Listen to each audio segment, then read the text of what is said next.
Textos antigos sugerem que Jesus era muito mais instruído do que parecia. E detalhe, era multilingüe.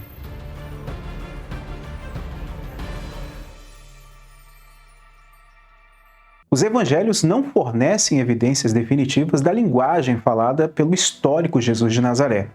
Há algumas evidências no Evangelho de Lucas, no capítulo 2, que sugere que Jesus, apesar de ter uma educação humilde, teve uma ótima educação para o seu tempo e mesmo com a pouca idade, teve um excelente entendimento das escrituras judaicas, que naquele tempo era muito mais difícil de se compreender do que os dias de hoje, por incrível que pareça. Jesus viveu na província romana da Judéia durante o início do século I, quando ela já era uma área étnica e linguisticamente falando bastante diversa.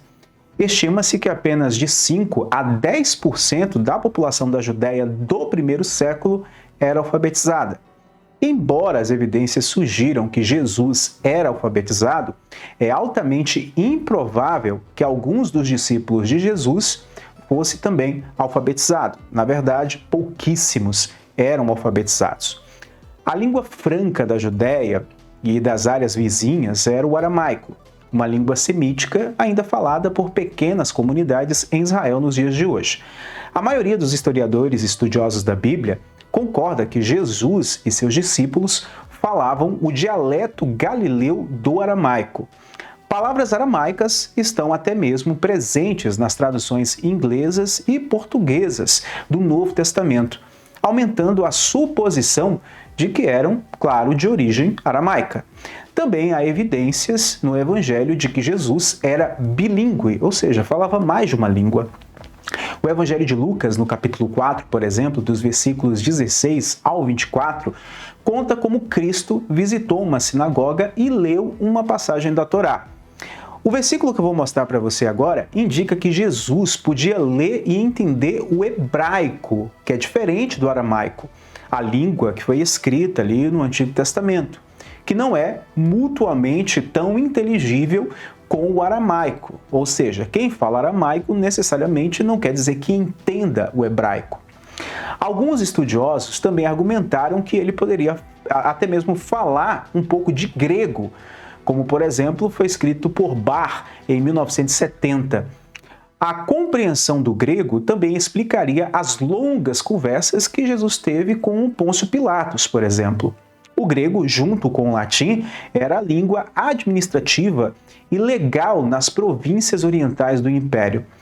Vamos ver a passagem onde Jesus leu em aramaico. Veja bem. Então Jesus foi a Nazaré, onde havia sido criado, como era de seu costume. Ele entrou na sinagoga no sábado, e quando se levantou para ler, o rolo do profeta Isaías foi-lhe entregue. Desenrolando-o, encontrou o lugar onde estava escrito: O Espírito do Senhor está sobre mim, porque me ungiu para pregar as boas novas aos pobres.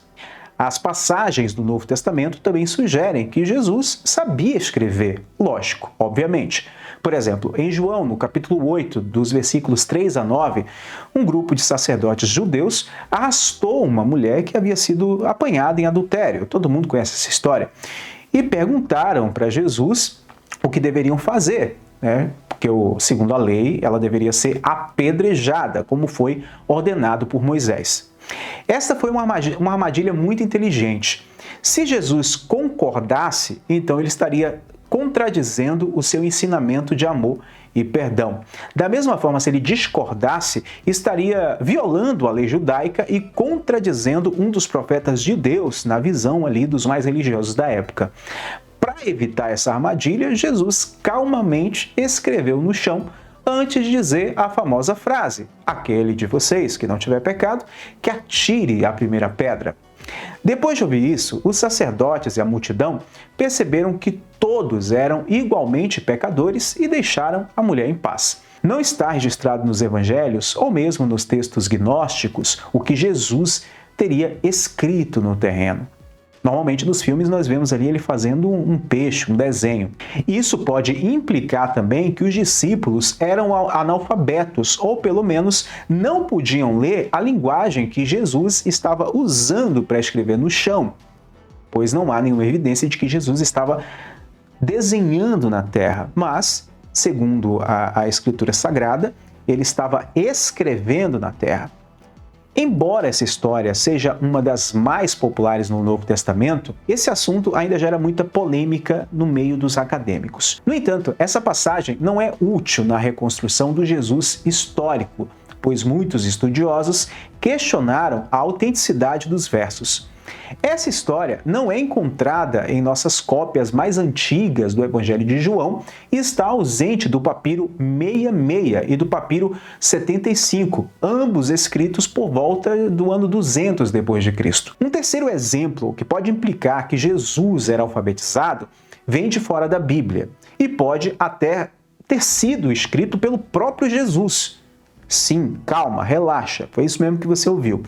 Há a possibilidade de um escrito ter sido feito pelo próprio Jesus, mas não há uma comprovação categórica acerca disso.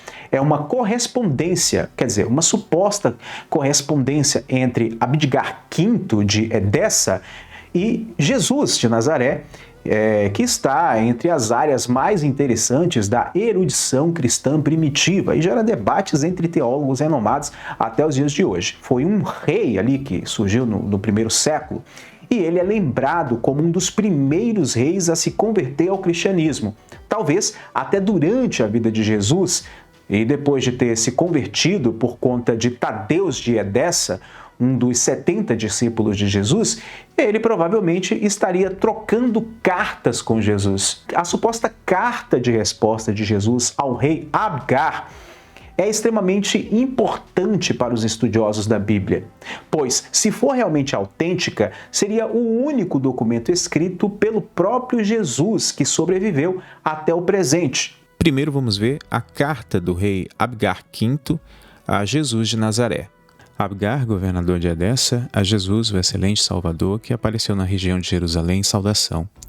Tenho ouvido relatos sobre você e suas curas realizadas sem medicamentos ou ervas, pois é dito que você faz os cegos verem, os coxos a andarem, que você limpa os leprosos e expulsa os espíritos impuros e demônios, e que você cura os que sofrem com a doença persistente e ressuscita os mortos. E tendo ouvido todas essas coisas que lhe dizem respeito, cheguei à conclusão de que uma das duas coisas deve ser verdade. Ou você é Deus, e tendo descido do céu faz essas coisas, ou então é o Filho de Deus, já que faz essas coisas. Portanto, escrevi-lhe para pedir que se dê ao trabalho de vir a mim para curar-me da doença que tenho. Não obstante, tenho ouvido que os judeus estão murmurando contra você e estão conspirando para prejudicá-lo. Mas eu tenho uma cidade muito pequena, porém nobre, que é grande o suficiente para nós dois. Agora vamos ver a suposta carta-resposta de Jesus para o rei. Bem-aventurado és tu, que acreditaste em mim sem ter me visto. Pois está escrito ao meu respeito que os que me viram não acreditarão em mim, e que os que não me viram acreditarão e serão salvos. Mas no que diz respeito ao que você me escreveu, que eu deveria chegar até você, é necessário que eu cumpra todas as coisas aqui para as quais fui enviado, e depois de eu ter cumprido-las, serei retomado para aquele que me enviou. Porém, depois de eu ter sido levado, vos enviarei um dos meus discípulos, pois ele pode curar sua doença e dar vida a você e os seus. O relato dessa correspondência gozou de grande popularidade durante a Idade Média. No entanto, a autenticidade da carta é muito, mas muito discutível. O exemplo mais antigo conhecido vem da escrita do bispo Eusébio, do século IV depois de Cristo. Ele apenas afirmou ter visto uma cópia, e a Igreja Católica, exceto a Igreja Apostólica da Síria e da Armênia, que nunca considerou esse texto autêntico. As cartas, segundo Bart Ehrman, podem ter surgido durante uma campanha anti-maniqueísmo. O maniqueísmo, para quem não sabe, era uma religião persa dualista no século III, por cristãos ortodoxos em Edessa. A igreja poderia ter usado a correspondência de Abgar como uma contra-falsificação destinada a minar as reivindicações da religião maniqueísta. Agora, se Jesus era realmente alfabetizado, por que ele não escreveu?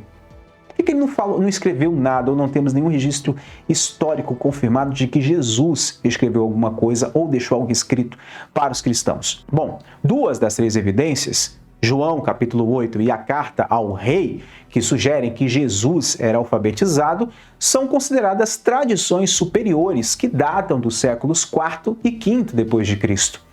A única fonte que pode ser usada para reconstruir uma imagem do Jesus histórico é Lucas, no capítulo 4, versículos 16 e 24. Portanto, com base na evidência da Bíblia, ele sabia tanto ler quanto escrever. Estamos falando aqui no contexto histórico. Mas uma pergunta permanece e intriga muita gente. Se Jesus de Nazaré, filho de um carpinteiro, fazia parte da elite alfabetizada da população da Judéia, então por que ele não escreveu nada? Ora, a resposta é simples, ele não precisava. Ele pode ter sido um dos 5 a 10% que sabia ler e escrever naquela região, mas estava pregando para os outros 95%. Jesus falou por meio de suas ações e também de sua voz, seja virando a mesa no templo ou simplesmente morrendo na cruz do Calvário. Pelo menos nos primeiros dias do cristianismo, todos esses eventos foram à sua audiência. Ele não precisava escrever nada sobre ele mesmo. Ele era já uma figura histórica muito importante. Então, as pessoas automaticamente iriam escrever ao seu respeito. Eu quero saber o que você acha sobre tudo isso aí nos comentários, tá bom? Se você é novo por aqui, fica o convite para você se inscrever e ativar o sininho. No mais, eu agradeço a todos pelo carinho e audiência, acima de tudo pelo respeito. Fiquem sempre com Deus. Sayonara. Shalom.